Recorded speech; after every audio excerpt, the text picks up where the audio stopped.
And it's Yes. like, that's exactly what that is. Like, that's a perfect example of that. Yep. Like a few people, you get support tickets, you freak out, you buckle down the system so hard that they prevent me from stopping recording if not everybody's passed 100% of their health checks. And they didn't take into account that like PR people join in on their mobile devices, which can't record because they want to listen in while they're traveling, or people, I mean, sometimes we'll have 3 or 4 people in the call.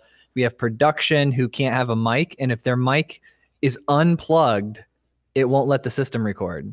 So the production has to put it in, go through a muting process, and like it's just they're getting it though. And we email them all the time, like they're in the phase of being overwhelmed by support tickets and trying to figure out which one to respond to.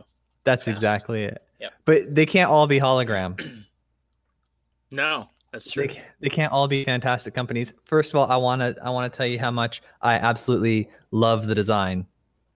Your design. Thank you. It's so good. Thank you.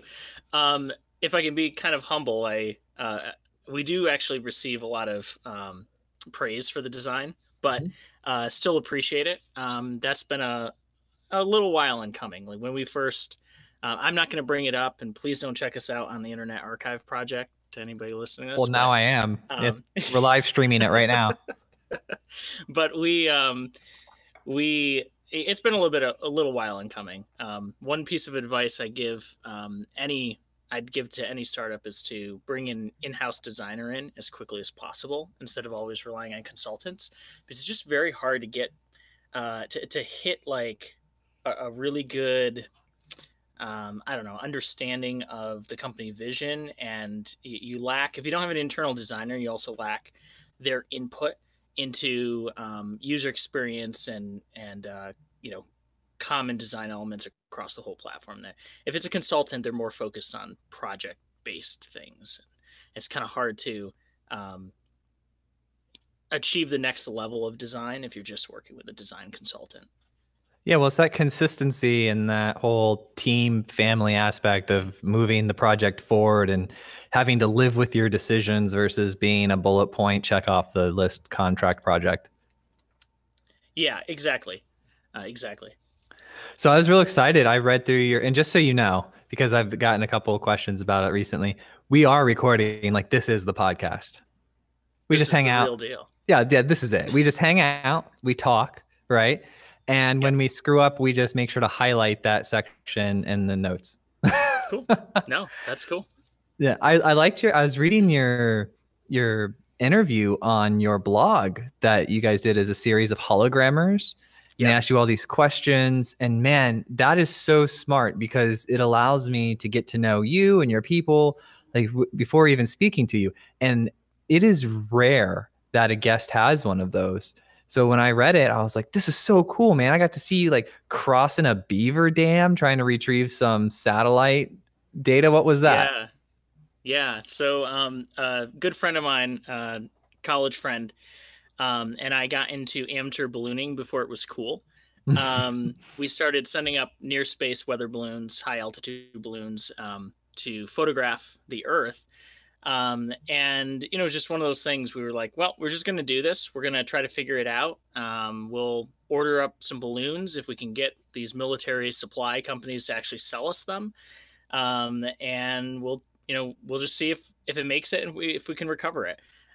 So some of those photos, if you uncovered that, were us in the woods at night trying to recover the thing before the batteries die. That was a lot of fun. We had to charter a small plane to locate it because we lost contact mid-flight as it was landing. Probably some of the batteries or systems froze up. And so we had to charter a small plane to listen for one of our redundant beacons, find the thing, land the plane, drive into, Adirondack forest, basically in the middle of the forest, and then go on an expedition quickly before the batteries died. So it was this, definitely don't recommend doing it at home, but this like crazy off-trail swamp hike in the middle of the night with things like making noise and growling and stuff. It was awesome. It sounds like the intro trailer, like a new Call of Duty video game or something like that. Oh, yeah. So I'm curious to know, What is Hologram? What does it do? This way everyone can hear, because I think I got it. It's you got you're basically allowing all the hackers or all the home people to internet enable their devices through your SIM cards, but then you also provide lots of education and community around how to connect your devices to IoT. Is that right? Yeah, absolutely. So yeah, Hologram, we founded it basically as a cellular IoT company. Very developer focused, maker focused too, because, well, anyone who's developing, even in an enterprise, with this kind of stuff is also a maker or also working with hardware very closely or what have you. So we do have a pretty significant like developer community. We also cater to enterprise deployments, but it's basically just getting IoT devices connected. IoT is a very popular field right now, and it's right on the verge of just exploding in growth. IoT, with both benefits and major problems that we're going to be facing because of that.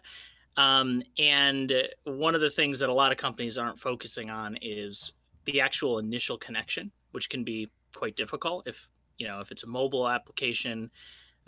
This thing's moving around. It's not going to be in range of Wi-Fi all the time, or even if you're building a product that could, in theory, be on a Wi-Fi connection, it's really hard to configure stuff. Like, user experience matters. So we offer basically a turnkey plug and play, very simple to activate and deploy a device anywhere. And it'll just work anywhere in the world where 99% of people live, which happens to have cellular coverage. And we'll do that in a secure way. So that's kind of our pitch, but I don't think that's what we're here for today. Oh, that is exactly what we're here for today. I'm super interested in what you do. It reminds me of, like, I invite people on based on, like, if I like their company, I like their face. So it's like, all right, I like your face, I like your company, I get to read something about you, and I'm like, oh man, that's the cool person. And when I saw you were like brand first, right? Because I came across Hologram. And I was like, oh my goodness, this is like if Stripe and Heroku had a baby that was an IoT company. Yeah. Yeah. We've used that example. We want to be, telco's not a sexy thing.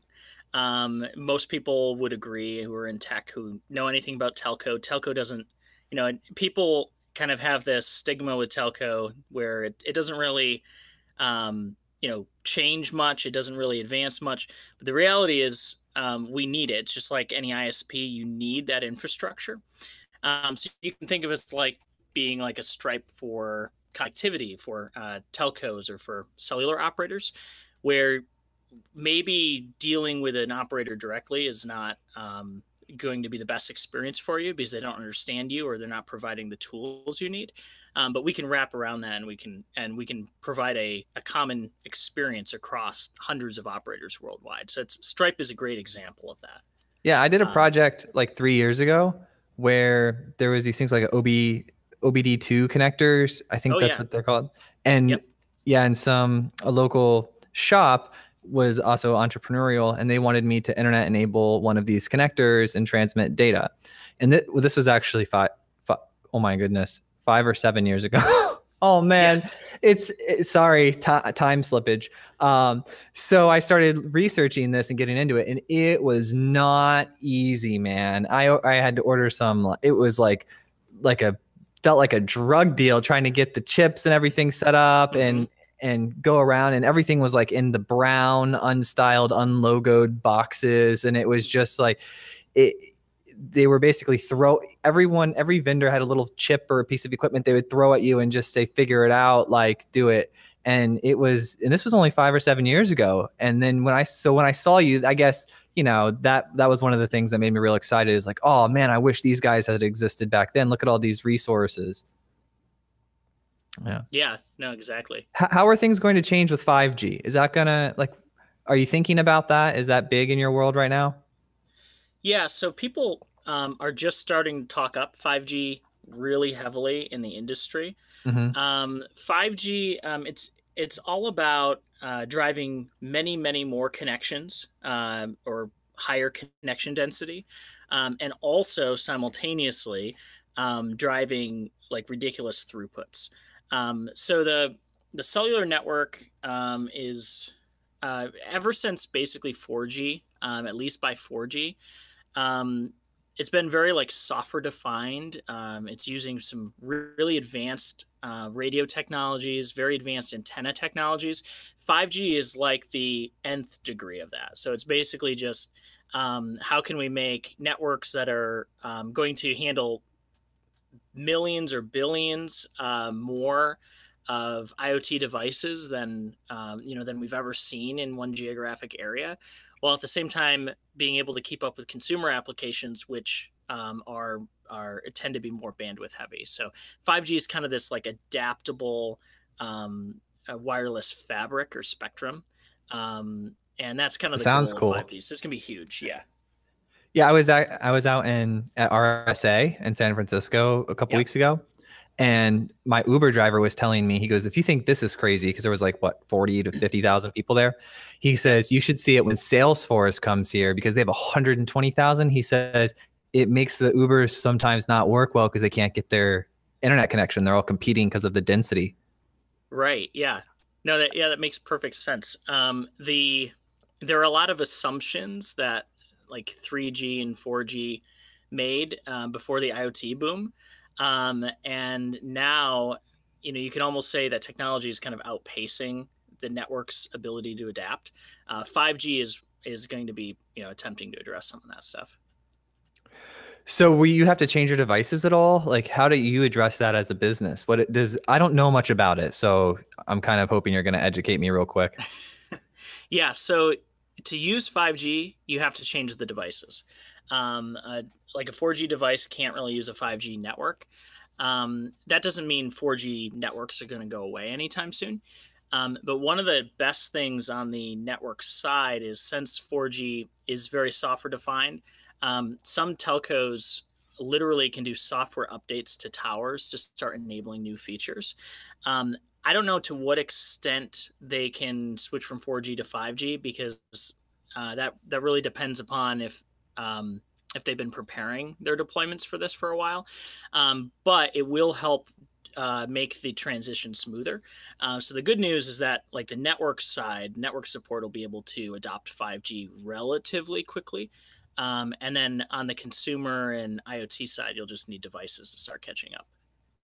So when do they hit? Like, when do 5G devices start? Like, when can I start buying 5G devices? It hasn't really been announced, so not quite sure. Okay. I expect you to be a full expert, by the way. Oh yeah. Yeah. No, why? Because they don't have the 5G towers, and then who's buying the 5G devices, or? Yeah. So there are module makers that have like deployed experimental 5G networks and are working on 5G hardware in-house, in a testing environment. But there aren't any hard dates right now on any of that stuff. Do you guys showcase your customers' work? Like, do you have an Instagram where if people are building stuff with the hologram chipsets or any of the things you sell that you kind of show it off? I know you have a community tab, but I didn't dive too far into it. Yeah, so we do a little bit of that, especially on Twitter, and then we also have a projects page where people will submit project ideas. We've actually run a few contests on there, so that's interesting to check out. People on the projects page submit basically like a how to build whatever they're building. So that's very maker community focused. And then we often showcase things that customers are doing on social media. That's awesome. And how large is the hologram team currently? Yeah, we're I think we're at 22 people last I checked. So more than when we started. We've grown fairly quickly over the past few years. We started end of 2013, beginning of 2014, with basically the initial co-founder. A CEO was the founder, and then he brought me on as a co-founder right around that time. All right. So are you all mostly local, or are you hybrid? What's the division of your team like? Yep. Most of the team is located right in Chicago.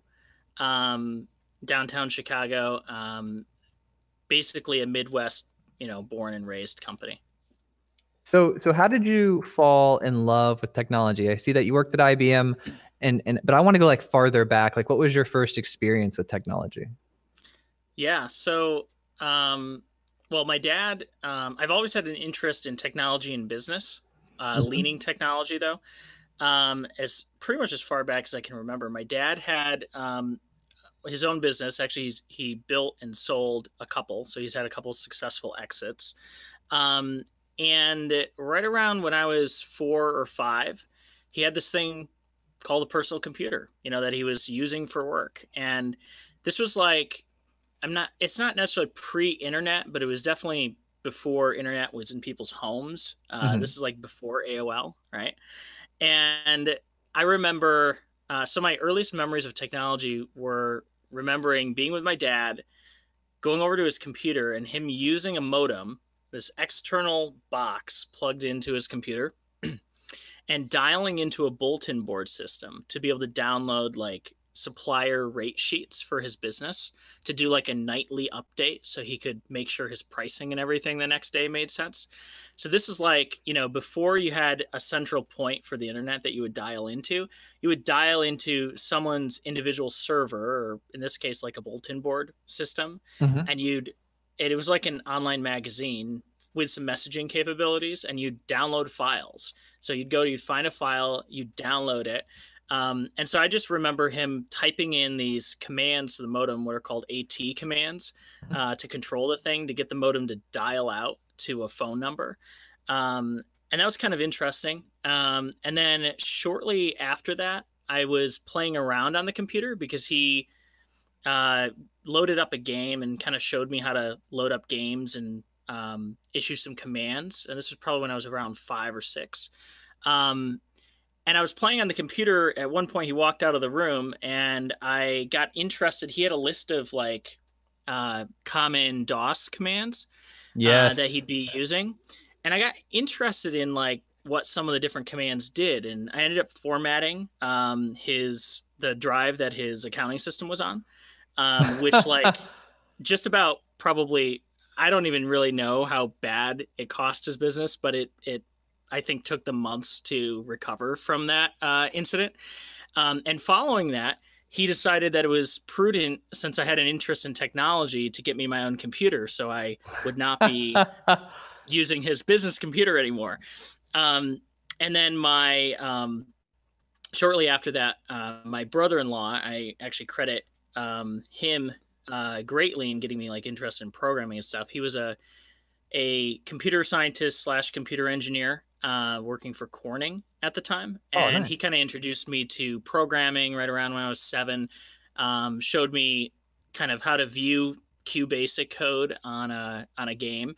And that really kicked it off. And so from there, I got interested into programming. Eventually, when we got the internet, I was one of the first people in like my class that had internet access at home. So kind of became a computer hardware hacker, got really interested in web and internet protocols and whatnot. So when you and Ben, you guys started the company, I see Mm-hmm. he kind of started it, and then you guys were talking about, you knew it, then you joined a year later. Like, what was that Yep. process like? Like, what was the reason for? Was there a pain point? Like, how did it exactly come about? Yeah, no, that's a great question. So it really lines up well with the story that you told about like trying to get a chip and trying to get connected. Hmm. Ben and I both previously had worked in a capacity where we were trying for different companies, where we were trying to utilize the cellular network to connect devices. He was looking to utilize the cellular network because the product that they were building needed to be mobile and needed to be somewhere where Wi-Fi wasn't. I was working in a capacity where we were trying to use the cellular network to basically circumvent local networks, and to be able to enhance security, so you could have like a more secure, more private wide area network. Hmm. And both of us were finding in those past lives that we were having a really hard time getting connected to cellular networks, building the business relationships, even just getting a sample SIM that you could plug into a device and get connected and start building on was like a nightmare. So we met online. We're talking. He had gotten the idea of starting an IoT connectivity company. And we just started talking about meeting a few times, having dinner, talking about the concept. And we both had experience with this exact pain point, this problem of even getting a sample SIM is hard, and not to mention then getting any sort of meaningful access or control or API access or what have you. And yeah, just as we furthered that conversation, we decided, we both felt it was the right time for somebody to do this. And we decided, yeah, let's do this. Let's go down this insane journey that is growing a company, And how did you know when it was going to be viable? Like who were your first customers? How did you approach the market? Yeah. So, early on, it was definitely him and me trying to close deals. Right. Mm-hmm. So early, and I think that's true with most companies when they start, you close your first few deals, probably the founders are closing those deals, right? Yeah. And then you at that point are able to kind of demonstrate some viability. So we closed a few early deals. We engaged in a partnership with a company that was kind of a hardware company that needed a connectivity offering to bundle in with their product. Others were more like a more traditional sale. And then hit the road fundraising. And I was really blessed. Ben had a lot of experience in growth and experience in fundraising and things like that. So he really, was able to land some great early investment in the company that then allowed us to do some hiring, make the MVP, more than useful for more than a use case or two, I guess, if you will, make it an actual reasonable product, and then go from there. So were your first customers like large enterprise adaptations where they would purchase a lot of them, or what did they look like? Yeah, we landed a couple fairly large customers and medium-sized customers early on that, where we were able to sell them on the vision, and sell them So on, smart. hey, you've got our phone numbers. You can call the CEO and the CTO when you've got a problem. That's always I think that's very similar with a lot of startups when you land your first few big ones. A lot of it is they're taking a risk with you, but at the same time, they know that they're going to get more access and more, more people's attention, if you will, by working with a smaller company. So did you say, hey, you need this sort of platform because you have a large set of these IoT devices, and we're building this platform to be our first customer? Did it go like that or no? No. In some ways, we were solving a problem that just didn't exist, or where a solution just didn't exist. So that made it a little easier, I think. But the convincing was, hey, we have knowledge and experience in this area, and we can solve a pain point for you. If you work with us, we can make this a much better user experience or customer experience in that case. Did you have a pretty positive when you started setting up those meetings and going through it? Were they pretty positive, or did you get a little down because some people were like not into it? How did you deal with that? Like, I'm kind of interested in the human side of it. Yeah. Can you ask that again? Yeah, it wasn't a very well-formed question.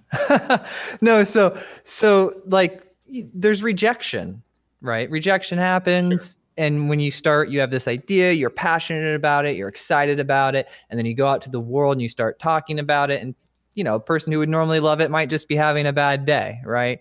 But did you run into any blockages? Did you run into any moments when you were down, and like how did you deal with that and get past that? Yeah, and that's a good question. So early on, I would say, meeting with someone can be very useful for sales. So I think that in some ways we had it easy because we were accessible, available to meet, do a face-to-face closing of a deal if we needed to. So that was pretty easy. I actually think that more a little later on, the bigger challenge was selling partners. So we're very reliant on network partners and things like that. Just selling people on our vision when we were kind of in that stage where we were still fairly small, but we felt we had a lot of growth potential.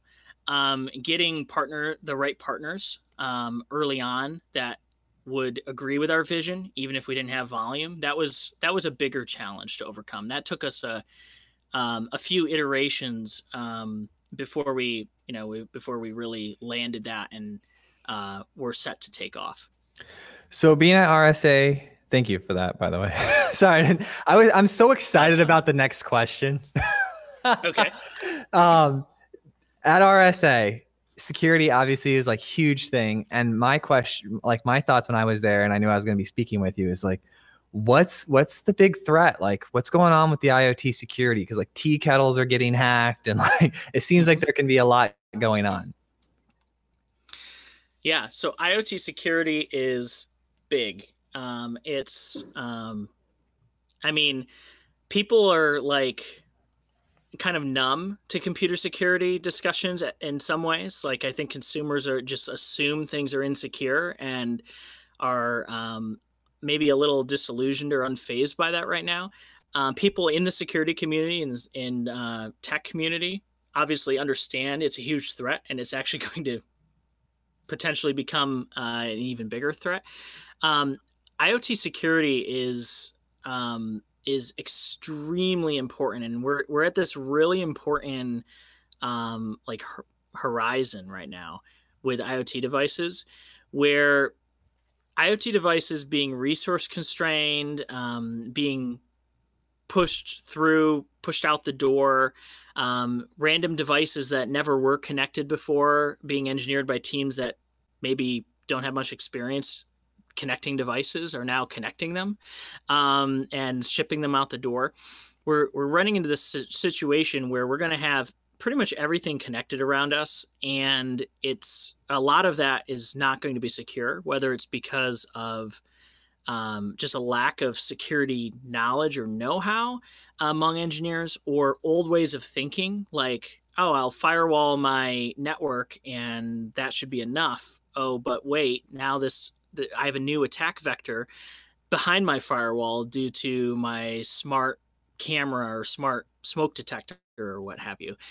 So whether it's just due to the attack scenarios changing or engineers having a lack of security knowledge or both, we've got a major problem that is potentially coming up.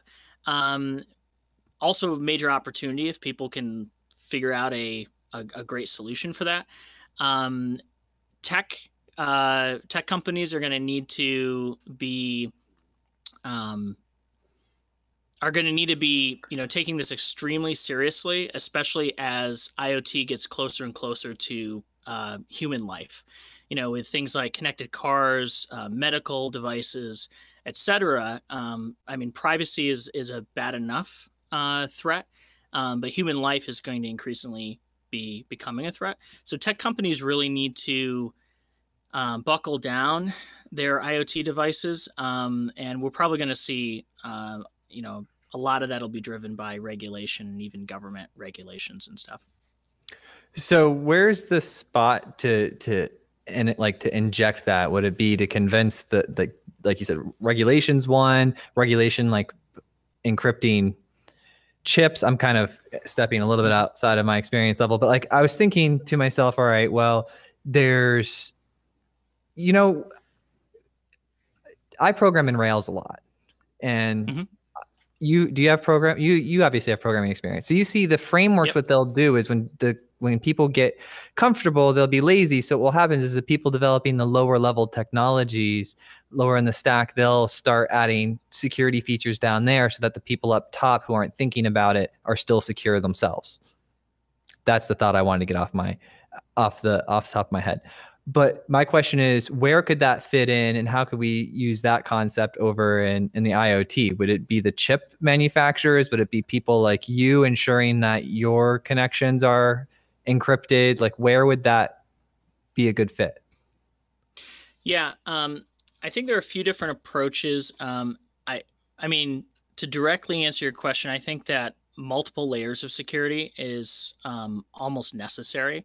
So you've got, maybe the network is firewalling and maybe even protecting individual devices from each other. We do a lot of that like on our cellular network side, but you could imagine that even in the home, where maybe your Wi-Fi network doesn't let two devices talk to one another because they don't need to, right? So more firewalling and security depth down into the internal network is a great way to add a layer. I think, yeah, your connectivity chip manufacturers can be a layer of defense. Secure boot and other secure execution environment approaches can be another layer. So I think that overall, in general, we need a multifaceted, multi-layer approach, because you've got to account for what happens if one of the layers either gets compromised, has a 0-day vulnerability, or just wasn't done right.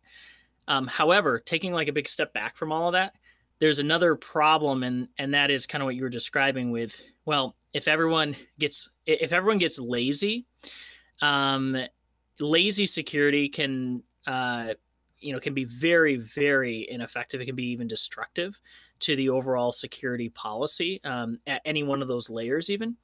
So I think that we need to see almost better communication between the layers. And whether this is technological communication, like it's technology talking with other technology and they're working in unison to achieve the same mission, or if it's people, like through regulation and attestation, like this thing does exactly this and we promise that and here's our certifications to back that up. I think either way, there needs to be almost like a cooperation between layers, because if one layer doesn't really understand the threat model, they can unintentionally undermine it. They can do one thing that can make them the weakest link and undermine the overall application. So I think that there's some sort of a communication aspect to it between the different multiple layers that is going to be really important. And that's actually something that's not solved right now. So that's kind of an open problem. We need to figure out how to, whether it's people managing the technology, like I said, with regulations, for example, or the technology helping to manage the technology, we have to kind of get the state of that to catch up, I think, to be able to then evolve fast enough along with the new threat models that are emerging. Yeah, I was reading this Xbox attack. I think it was in Wired magazine. I don't know if you heard about that, but they actually used like one of the maintenance ports on one of the chipsets to actually attack infiltrate the network. No, and that's a perfect example. I was lacking a specific example. That's a great one of what I mean by like the different layers.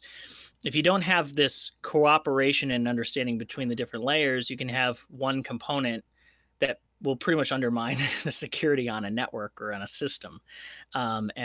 And case in point, if you have debug interfaces, then you have you've introduced an attack vector that can undermine the system. They may be thinking, well, you can't. All you can do is just read this, like all you can do is just watch this information, or you can only get in like these areas. But if they don't have a full, and they're not expected to have a full and complete understanding of the entire system as a whole. But when you don't, you realize, when you have this, what did you call it? Debug interface. You have access to this one thing. And with that one thing, you have unfeathered access to the kingdom. Yeah, it's true. Yeah. Oh man. So where is the future of IoT? Like, where do you see IoT in 10 years? And I'm going to make investment decisions based off this advice. So I'm joking. Where do I see IoT in 10 years? Yeah. Well, 10 years from now, I think we won't see IoT. Ooh. And what I mean by that,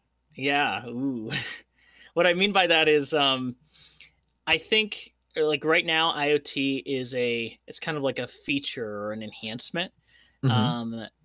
at some point, I think in the next few years, like I think within 10 years easily, it's going to become so ubiquitous that most of the IoT around us, most of the things are really more that the environment is connected. It's not just individual things.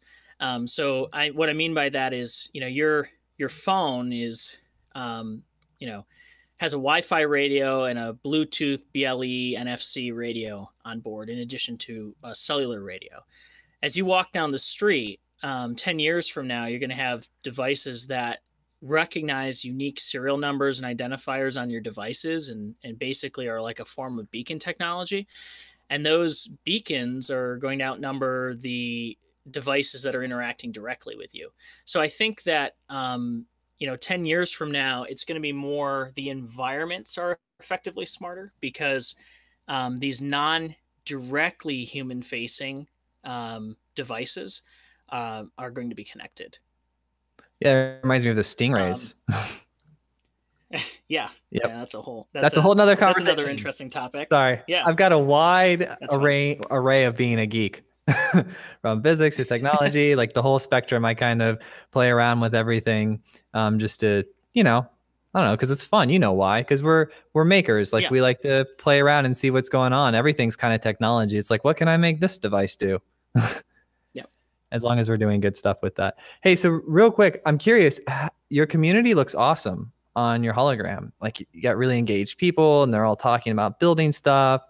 I really enjoy that community. It looks really slick too. Is that built off of, what was it called, like the Disrupt project or it starts with a D, Discourse? It's Discourse, yeah. Yeah.